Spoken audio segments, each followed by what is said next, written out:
मेरा नाम प्रसन्न है। मेरी उम्र 35 साल है। मेरे 3 बच्चे हैं और तीनों ही शहर के अच्छे स्कूलों में पढ़ते हैं। मुझे अपने तीनों बच्चों से बहुत प्यार है और उनके अच्छे फ्यूचर के लिए मैं बहुत मेहनत करता हूँ। मेरी अपनी कपड़े की दुकान है जो आजकल कुछ कम चलती है। मेरी शादी मेरी एक दोस्त से हुई थी। वह है तो बहुत खूबसूरत मगर जवान की बहुत तीखी है। जो दिल में आता है वह मुंह पर बोल देती है, फिर चाहे वह सामने वाले को अच्छा लगे या ना लगे। मैं अक्सर उसे समझाता हूँ कि ऐसा नहीं करना चाहिए। अगर तुम्हें किसी की बात बुरी भी लगी है तो मुंह पर मत बोला करो।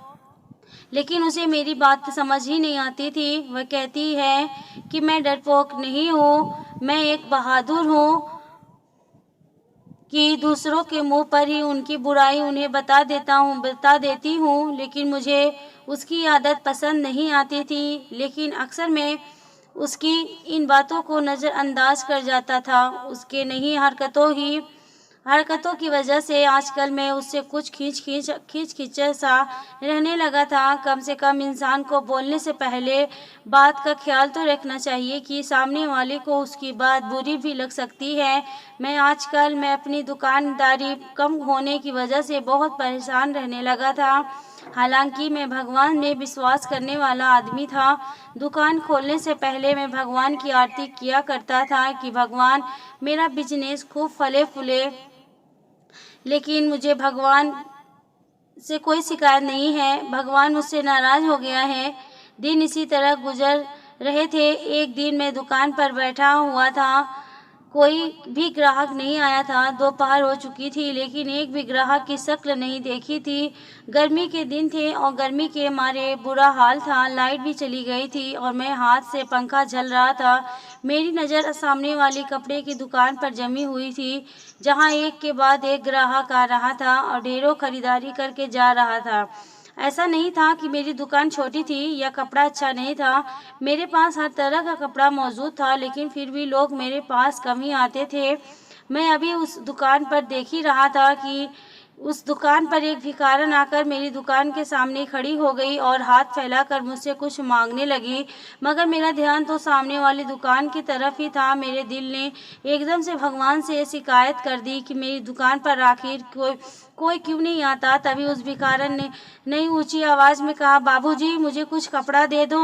उसकी तीखी और तेज आवाज सुनकर मैं चौंक कर उसे देखने लगा और देखता ही रहा। वह ऊंची लंबी एक जवान और खूबसूरत औरत थी। एक घिसा हुआ पुराना सा सूट पहन रखा था जो काफी गंदा हो चुका था। पाँव में पुरानी सी चप्पल थी, जबकि उसके गोरे रंग पर नाक में एक लौंग भी दमक रही थी जो उसके गोल चेहरे पर चमक रहा था। वह बहुत खूबसूरत लग रही थी। चेहरे पर जगह जगह मिट्टी भी लगी हुई थी, फिर भी वह अच्छी लग रही थी। मैंने उसे देखा तो बस देखता ही चला गया। उसके चेहरे पर इतनी मासूमियत थी कि उसे देखकर दिल ही नहीं भर रहा था। उसने मुझे खोया हुआ देख फिर से कहा, बाबूजी कुछ कपड़ा दे दो, मैं भिखारन हूँ। उसकी विनती सुनकर मैं होश में आ गया। उसकी तरफ ध्यान दिया। वह हसरत भरी निगाहों से मेरी दुकान में लगे कपड़ों को देख रही थी। मैंने कहा, दे दूंगा, पहले ये बताओ कौन हो तुम। उसने कपड़ों से नजरें हटाकर मुझे देखा और कहा, मेरा नाम गोपी है, मैं एक भिखारन हूँ। मुझे उसका नाम काफी प्यारा लगा था। मैंने फिर से पूछा कि कहाँ से आई हो। उसने बताया कि यहाँ से कुछ एक वीरान जगह पर मेरा बसेरा है, वहाँ पर झोपड़ी में रहती हूँ।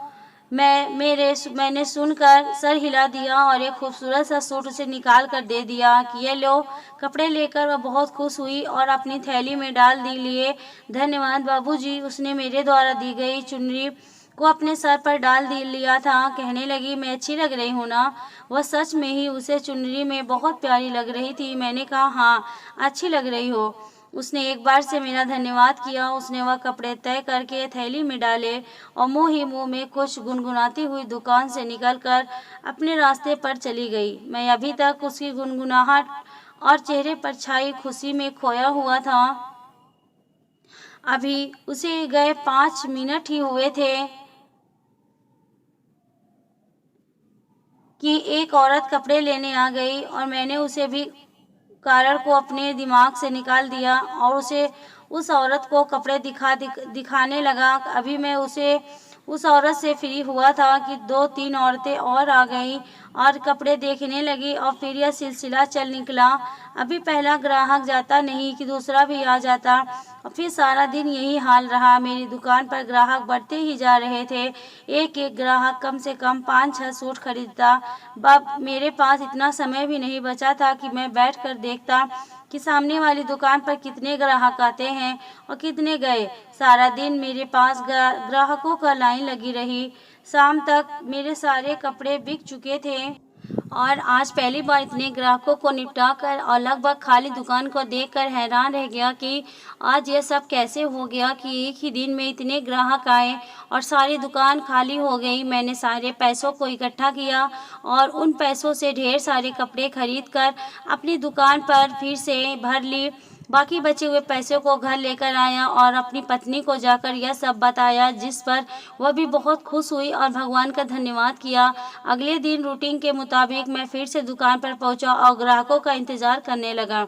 लेकिन उस दिन फिर से वह भिखारी सबसे पहले मेरी दुकान पर आ खड़ी हुई। लेकिन मैं यह देखकर हैरान हो गया कि ने उसे एक नया सूट दिया था, फिर भी वह वही गंदा पुराना सूट पहन कर आ गई थी।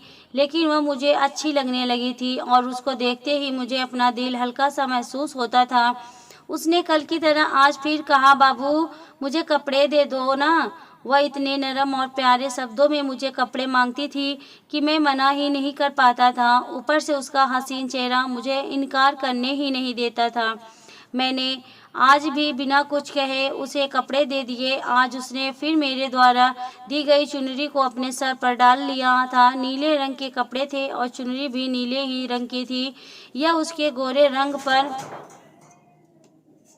बहुत ही खिल रहा था। उसने फिर पूछा, बाबू साहब अच्छी लग रही हो ना? मैंने कहा, हाँ बहुत अच्छी लग रही हो। मेरी बात सुनते ही वह झट से कपड़े उठाती हुई दुकान से बाहर निकल गई और मैं देर तक उसे जाता देखता रहा। उसके जाने के बाद आज फिर से मेरी दुकान पर ग्राहकों की भीड़ लग गई थी। मैं दिन भर उनमें बिजी रहा। एक के बाद एक ग्राहक आता ही गया। मैं थक गया था। तभी दोपहर के खाने का समय हो गया, मगर अभी भीड़ थी कि कम होने का नाम ही नहीं ले रही थी। मैंने सोचा कि अकेले तो मैं संभाल नहीं पाऊंगा, तो कोई लड़का काम पर रख लेता हूँ। उस दिन भी मेरी सोच से कहीं ज़्यादा आमदनी हो गई थी। मैं बहुत खुश था। उसी शाम मैंने एक लड़के को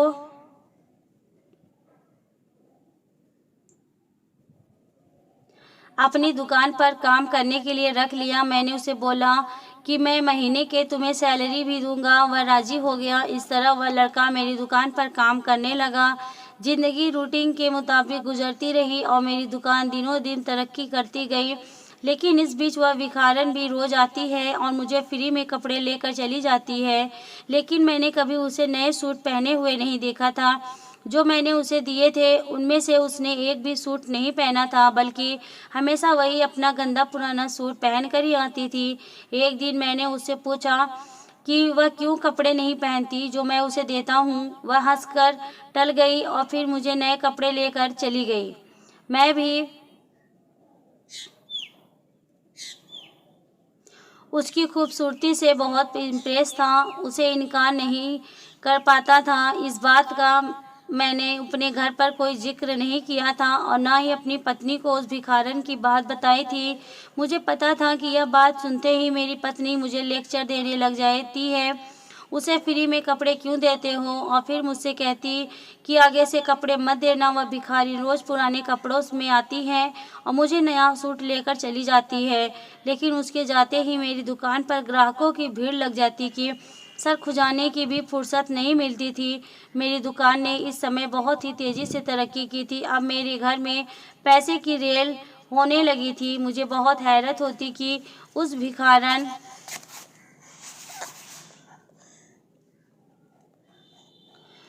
के आने से ही मेरी दुकान पर ग्राहकों की भीड़ क्यों लग जाती थी।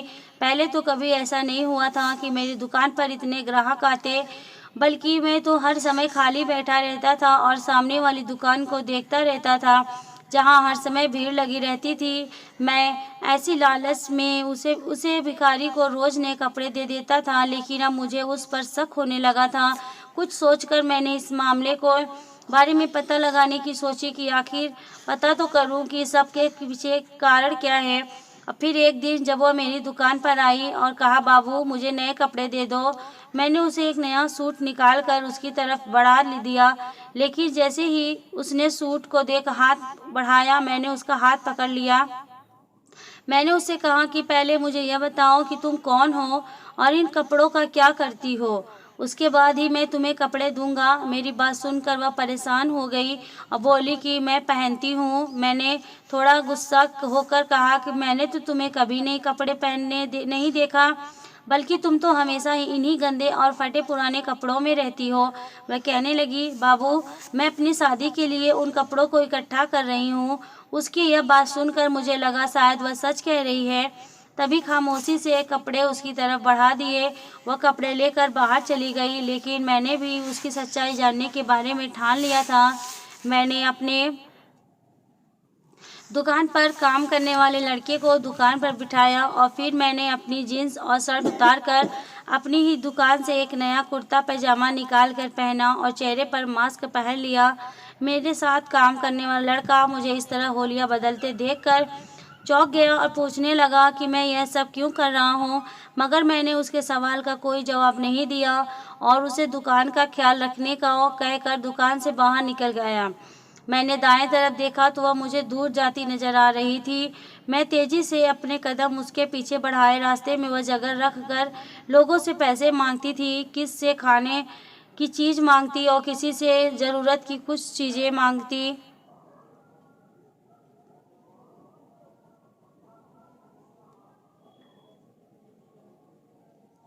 और फिर अपना थैला भरती हुआ आगे बढ़ जाती। मैं लगातार छुपकर उसका पीछा कर रहा था ताकि सब कुछ मालूम कर सकूं। अभी तक उसको मुझ पर कोई शक नहीं हुआ था, क्योंकि मैंने खुद का हुलिया बदल लिया था। मैं भी कुछ ही दूर था उससे जब उसको एक बच्चे के पास जाते देखा। उसने अपना थैला रखकर बच्चों से थोड़ी बातें की और फिर उसके बाद सहलाती एक बार फिर आगे बढ़ गई। वह पैदल ही जा रही थी तो मुझे भी पैदल ही उसके पीछे जाना पड़ रहा था। आधा घंटा लगातार पैदल चलने के बाद वह एक वीरान सी जगह पर आ गई, जहाँ ज़्यादा आबादी नहीं थी, बल्कि आबादी न होने के बराबर थी। यहाँ कुछ झोपड़ियाँ बनी हुई थी और वह भिखारन उन्हें झोपड़ियों की तरफ जा रही थी। जितनी भी झोपड़ियाँ बनी हुई थी एक दूसरे से काफ़ी फासले पर बनी हुई थी, और जब झोपड़ी के आगे पर्दा लगा हुआ था जिसकी वजह से झोपड़ी के अंदर देख पाना मुश्किल था, मैं उसका पीछा करता रहा और तब तक वह एक झोपड़ी के करीब पहुंच गई थी और उसने पर्दा हटाया। लेकिन यह देखकर मेरी जान निकल गई कि झोपड़ी के अंदर छोटे छोटे बच्चे बैठे हुए थे जो रो रहे थे। उनके साथ एक कम उम्र लड़की भी थी, उन बच्चों को चुप करवाने की कोशिश कर रही थी। उस झोपड़ी में इतने बच्चों को देखकर मैं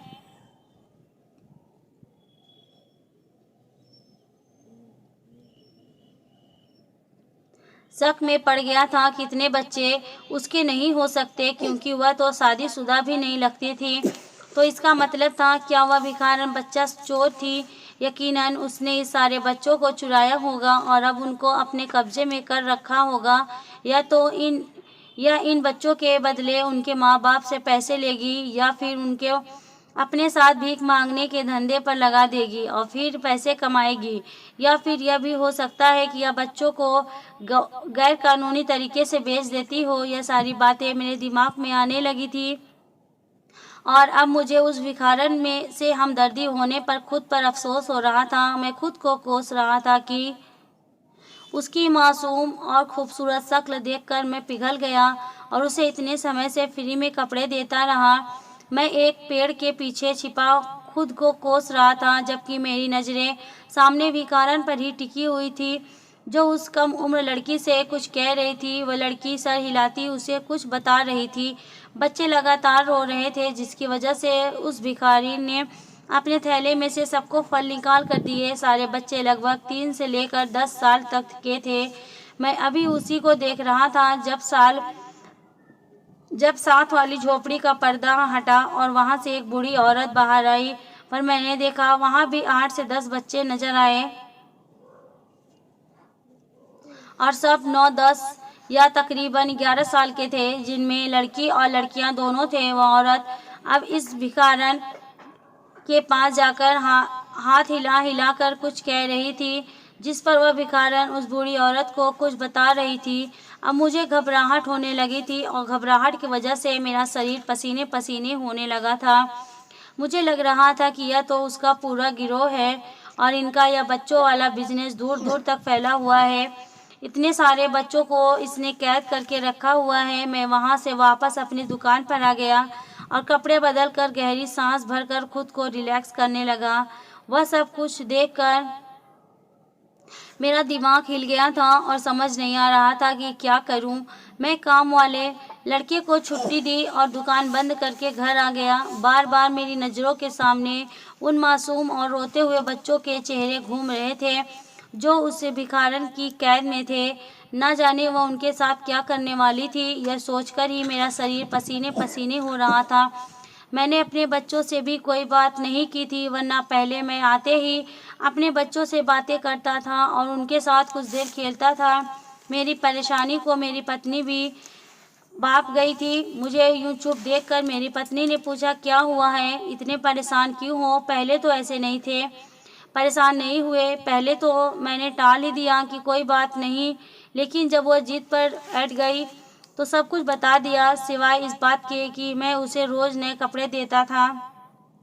अगर मैं उसे यह बात बता देता तो वह मुझे बेवकूफ़ समझकर समझने लग जाती कि आखिर तुमने ऐसा क्यों किया, फ्री में इतने सारे कपड़े क्यों दिए। मेरी सारी बात सुनकर वह भी सोच में पड़ गई थी कि यह मासूम बच्चों की जिंदगियां का सवाल था। अचानक उसने कहा कि सबका हल सिर्फ यह है कि पुलिस को सब कुछ बता दिया जाए ताकि वह खुद ही बच्चों को उस भिखारन से छुड़ा सके और उन्हें उनके माँ बाप तक पहुँचा सके। इस तरह आपकी टेंशन भी खत्म हो जाएगी और बच्चे भी अपने माँ बाप के पास पहुँच जाएंगे।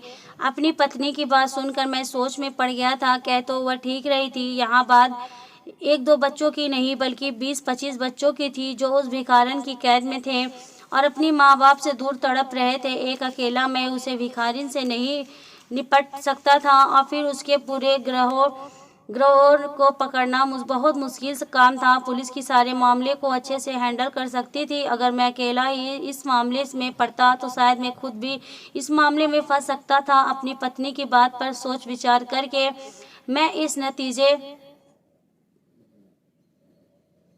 पर पहुंचा कि यह मामला पुलिस तक ही जाना चाहिए। अगले दिन भी वह भिखारन सूट लेने आई तो मैंने बिना कुछ कहे सूट उसे दे दिया।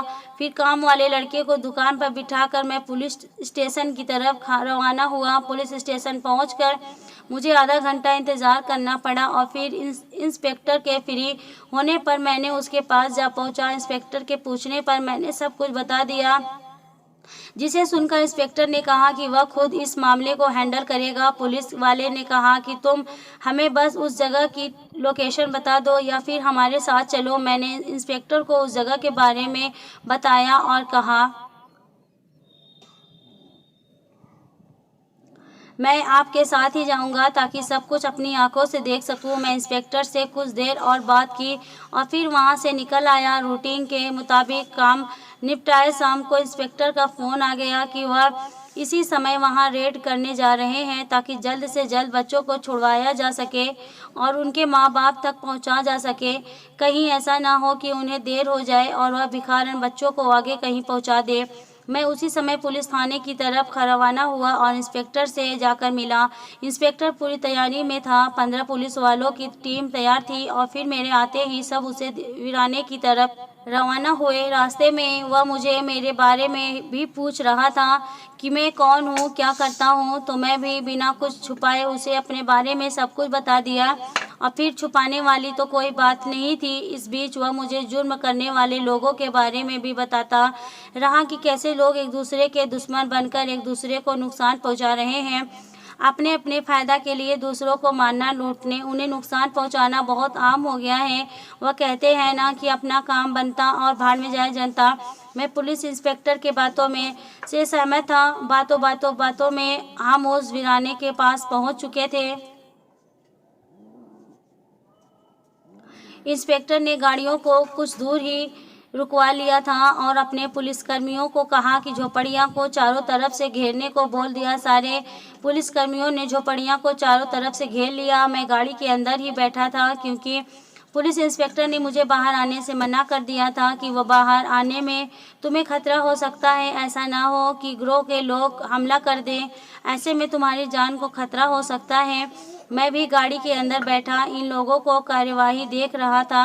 झोपड़ियों को घेर लिया गया था और वह इंस्पेक्टर अब उस भिखारिन को बाहर आने के लिए कह रहा था। इंस्पेक्टर की आवाज़ सुनकर वह भिखारन, वह बूढ़ी औरत और वह कम उम्र लड़की बाहर आ गए थे। इंस्पेक्टर ने कहा कि फौरन अपने आप को हमारे हवाले कर दो। वह तीनों कुछ परेशान सी लग रही थी और मैं दूर बैठा उनके चेहरे के हाव भाव को देख सकता था। भिखारन हाथ जोड़कर इंस्पेक्टर से कुछ कह रही थी, लेकिन इंस्पेक्टर ना में से हिला रहा था।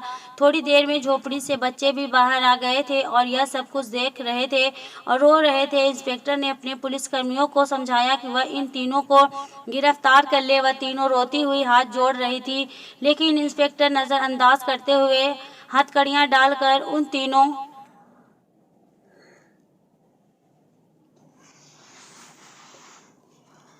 को वैन में डाल चुका था। कुछ देर बाद झोपड़ियाँ की तलाशी ली गई, मगर कुछ भी खास नहीं मिला। किसी तरफ से कोई हमला भी नहीं हुआ था। शायद उसके साथी ही कहीं छुप कर बैठे हुए थे या यहाँ मौजूद ही नहीं थे। सारे बच्चे रो रहे थे, लेकिन उनको जल्दी ही जीपों में सवार कर लिया गया और फिर वापस थाने की तरफ चल दिए।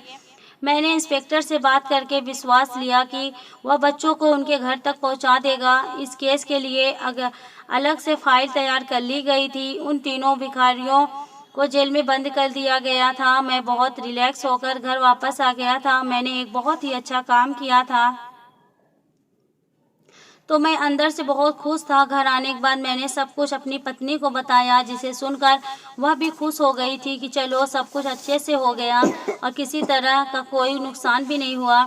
मैंने भी सोचा कि चलो बेसहारा बच्चों को उनके माँ बाप मिल जाएंगे।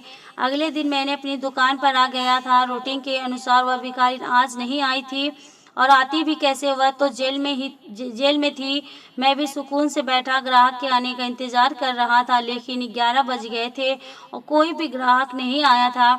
मैं सामने वाली दुकान की तरफ देखने लगा, जहां आज मेरी दुकान से भी ज़्यादा भीड़ लगी हुई थी। दोपहर से शाम हो गई, मगर सिर्फ एक ग्राहक आया और सिर्फ एक सूट लेकर चला गया था। मैं कुछ परेशान हुआ क्योंकि एक बार भी मेरी फिर से वही सूरत हाल होने लगी थी जो उस भिखारन के आने से पहले होती थी। अगले 2 दिन ऐसे ही निकल गए थे, मगर दुकान पर कोई भी ग्राहक आता ही नहीं था। कमाई बिल्कुल ना के बराबर हो गई थी। मेरी दुकान पर काम करने वाला लड़का भी परेशान था कि अगर ऐसा ही रहा तो फिर तो मेरी नौकरी चली जाएगी। मैं भी परेशान था कि अगर ऐसा ही रहा तो मैं इस लड़के को काम पर नहीं रख पाऊंगा। भला मैं उसे सैलरी कहाँ से दूंगा। मैं सोच में पड़ गया था। भिखारी आती थी उस दिन तो मेरी दुकान से भीड़ ही कम ही नहीं होती थी। अब वह नहीं आ रही तो मेरा काम एकदम ठप हो गया था। मुझे ऐसा लगा जैसे मुझे उसकी बद्दुआ लग गई है। लेकिन वह मुझे बद्दुआ कैसे देती, उसे तो पता ही नहीं था कि उसका राज मैंने जाकर पुलिस को बताया है। मैं यहाँ बहुत परेशान रहने लगा था क्योंकि दिन ब दिन मेरे दुकान पर जो लोग आते थे वह भी आना बंद हो गए थे। मैं सारा दिन बैठा दुकान पर मक्खियाँ मारता और ग्राहकों का इंतज़ार करता रहता। मैं अपनी पत्नी को अपनी परेशानी बताए तो अभी चिंता में पड़ गई थी, लेकिन इसका हल तो उसके पास भी नहीं था। हम ग्राहकों को ज़बरदस्ती तो अपनी दुकान पर नहीं ला सकते। एक दिन ऐसे ही मैं इंस्पेक्टर को फ़ोन कर उसे भिखारन के बारे में पूछा तो उसने बताया कि वह अपना मुंह खोलने पर राजी नहीं। उसका यही कहना है कि वह सारे बच्चे उसके अपने हैं, उसके साथ उसकी एक बहन और बूढ़ी माँ है, और वह भी यही कहती है कि वह सभी बच्चे उनके अपने हैं। उन्होंने कहीं से भी चोरी नहीं किए हैं, ना ही वह बच्चों को मांगने पर मजबूर करते हैं और ना ही वह बच्चों को बेचते हैं। उनका संबंध किसी भी गिरोह से नहीं है। अदालत ने उन तीनों के खिलाफ सबूत इकट्ठे करने के लिए कहा है, लेकिन उनके खिलाफ कोई भी सबूत नहीं मिला। ना ही उनकी झोपड़ियां से कुछ ऐसा मिला है जिससे यह साबित हो सके कि वह कोई इस तरह का काम करते हैं। इंस्पेक्टर के मुंह से यह सब सुनकर मैं हैरान रह गया। मैंने पूछा कि बच्चों का क्या हुआ, क्या उनके माता पिता नहीं मिले? वह तो गवाही दे सकते हैं कि वह बच्चे उनके बच्चे हैं या नहीं। इंस्पेक्टर ने कहा कि इन बच्चों में से किसी के माता पिता का पता नहीं चल सका है। अखबार में भी ऐड दे दिया गया है, लेकिन अब तक कोई भी उनको लेने नहीं आया और वह बच्चे बस रोते रहते हैं और कहते हैं कि उन्हें उनकी माँ के पास जाना है। मैंने हैरानी से पूछा कि माँ कौन है? इंस्पेक्टर ने बताया कि वह अपनी माँ उसी भिखारन को कहते हैं जिसके खिलाफ आपने कहा था कि भैया बच्चों को कैद करके रखती हैं। उसी भिखारन को अपनी माँ कहते हैं। बूढ़ी औरत को नानी और उस कम उम्र लड़की को मासी कहते हैं। इंस्पेक्टर कुछ और भी बोल रहा था, लेकिन मैं तो इतनी सी बात सुनकर ही हैरान रह गया था कि आखिर यह सब हो क्या रहा है। मुझे कुछ भी समझ नहीं आ रहा था। मैंने फ़ोन बंद कर दिया। कुछ तो अजीब था जो हमारी आंखों से छुपा हुआ था। अब तो मेरे दिल ने भी कहना शुरू कर दिया था कि मैं कहीं न कहीं कुछ गलत कर दिया है। इस बारे में सोच सोच कर मेरा सर दर्द करने लगा, लेकिन कोई भी सिरा हाथ नहीं आ रहा था। बच्चों के लिए भी अखबार में ऐड दे दिए गए थे, लेकिन किसी ने भी अपना बच्चा नहीं कहा था और न ही कोई बच्चे को लेने आया था। कुछ सोचकर मैं दुकान को काम वाले लड़के के हवाले किया और खुद थाने जा पहुंचा और सीधा इंस्पेक्टर से जाकर मिला तो खुद इस मामले में उलझा हुआ था। मुझे देखते ही वह सीधा होकर बैठा तो मैं भी उसके सामने जाकर बैठ गया। मेरे कुछ बोलने से पहले ही उसने कहा कि बच्चों का रो रो कर बुरा हाल है। वह सिर्फ अपनी माँ, नानी और मासी के पास जाना चाहते हैं। मैं उनमें से जो कुछ बड़े बच्चे थे उनसे पूछताछ की है। उन्होंने बताया है कि उनकी माँ ने कभी उन्हें मारा भी नहीं है। वह अपनी नानी और अपनी मासी के साथ रहते हैं और यही नहीं, उन बच्चों ने बताया कि जब से उन्होंने होश संभाला है तब से उन्हें तीनों के साथ रहते हैं। हाँ, उन बड़े बच्चों ने यह भी बताया कि कभी-कभी माँ किसी नए बच्चों को ले आती हैं और फिर वह भी हमारे साथ ही रहने लगता है और फिर कहीं नहीं जाता। हमारे माँ बहुत अच्छी हैं, हमारे लिए खाने पीने, रहने का और कपड़ों की व्यवस्था करती हैं और हम सबसे बहुत प्यार करती हैं। कभी कोई बाहर का आदमी हमसे मिलने नहीं आता। इंस्पेक्टर की बातें सुनकर मैं और भी उलझ गया। मैं इंस्पेक्टर से पूछा तो इस सब का क्या मतलब है? इंस्पेक्टर ने कहा कि मुझे तो लगता है कि आपने जो कुछ बताया था वह सिर्फ गलतफहमी है। इन तीनों के खिलाफ हमें कोई भी सबूत नहीं मिले हैं। जरूर आपको कोई गलतफहमी हुई होगी। अभी मैं उन औरतों से पूछताछ करने ही जा रहा था कि आप आ गए। मैंने कहा कि मैं भी चलता हूँ। मैं इंस्पेक्टर के साथ उन तीनों औरतों के पास आ गया जो एक ही जगह पर बंद थे।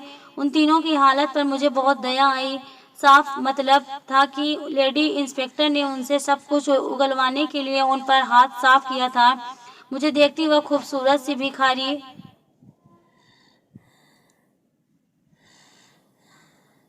जल्दी से मेरी तरफ लपटी थी और फिर सलाखों को थाम कर कहने लगी, बाबूजी, अच्छा हुआ कि तुम आ गए। मुझे पता था मेरा भगवान मेरे लिए किसी न किसी को मेरा मददगार बनाकर जरूर भेजेगा हमें बचाने के लिए। और देखो तुम आ गए। उसकी आंखों पर विश्वास की चढ़ी पट्टी देखकर मैं शर्मिंदा हो गया। जिसे वो अपना मददगार समझ रही थी वही तो असल में उसे यहाँ पहुँचाने का जिम्मेदार था। इंस्पेक्टर ने खामोशी से हमें देखा और मैंने पूछा कि तुम इतने सारे बच्चे को अपने पास क्यों रखती हो? आखिर ये बच्चे किसके हैं? उसने कहा कि ये सारे बच्चे मेरे हैं। मैं थोड़ा गुस्से से कहा कि मैं जानता हूँ तुम शादीशुदा नहीं हो और इतने बच्चे तुम्हारे नहीं हो सकते। उसने कहा, सगे नहीं तो क्या हुआ, मगर मैंने इन्हें पाला है तो यह मेरे ही बच्चे हुए। छोटी उम्र में ही मेरा बाप गुजर गया था। हम पहले भी झोपड़ियाँ में रहते थे और मांग मांग कर गुजारा करते थे। माँ बीमार पड़ गई तो मैंने यह अपना पैसा बना लिया।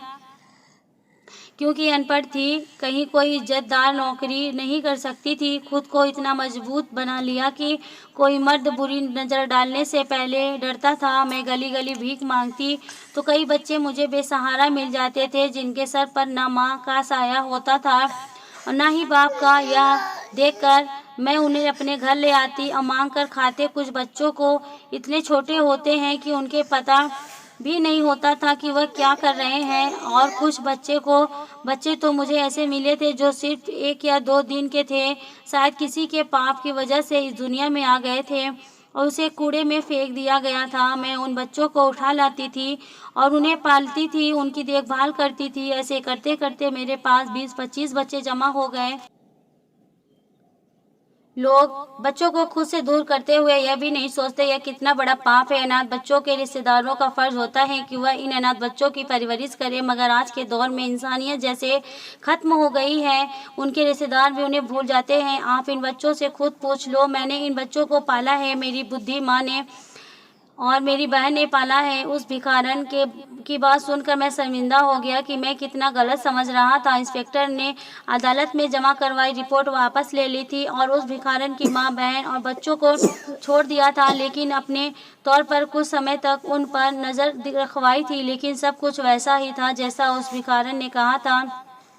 तभी इंस्पेक्टर ने कुछ लोगों के साथ मिलकर एक छोटी सी जगह पर एक मकान उनके लिए बनवा दिया था, जिसमें वह सारे बच्चों के साथ रहने लगी थी। वह मुझे और इंस्पेक्टर को न जाने कितनी दुआएं देती। मैं उन बच्चों के लिए कपड़े और खाने पीने का सामान भेजता रहता था और भगवान का करिश्मा फिर हुआ कि मेरी दुकान पर ग्राहकों की भीड़ बढ़ने लगी थी। और तो और इस इंस्पेक्टर की भी प्रमोशन हो गई थी। मुझे अब समझ आ गया था कि यह एक गरीब को दिए गए पुण्य का फल था। मैं भगवान का धन्यवाद किया। समय रहते मुझे सारी सच्चाई का पता चल गया। और अगर आपको वीडियो अच्छा लगा हो तो मेरे वीडियो को लाइक एंड सब्सक्राइब ज़रूर करें और कमेंट करना न भूलें कि आपको यह वीडियो कैसी लगी।